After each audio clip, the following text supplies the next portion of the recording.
आदाब, आप देख रहे हैं जी सलाम डिजिटल पर हज एक फर्ज और मैं हूं आपके साथ फरीना खान।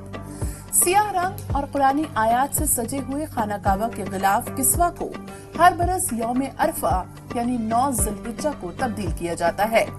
सऊदी दौर से पहले सदियों तक किस्वा के लिए कपड़ा मिस्र से आता रहा। शाह अब्दुल अजीज के दौर में किस्वा के लिए अलग महकमा कायम किया गया और पहली बार इसके लिए कपड़ा मक्का में बनना शुरू हुआ और फिर इसका कारखाना उम्मुल जूद मुंतकिल कर दिया गया।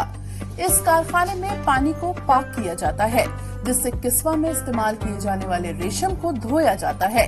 रेशम को बाद में सियाह और सब्ज रंगों में रंगा जाता है और खुसूसी केमिकल्स इस्तेमाल किए जाते हैं।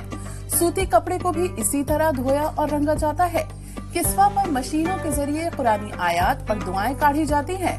इस गर्ज से रेशम के अलावा सोने के तार इस्तेमाल किए जाते हैं।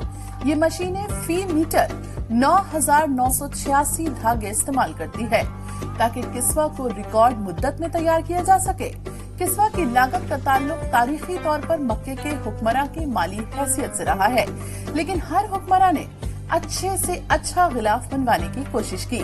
इसके लिए यमनी और मिस्र के कप्ती कपड़े का इस्तेमाल किया गया।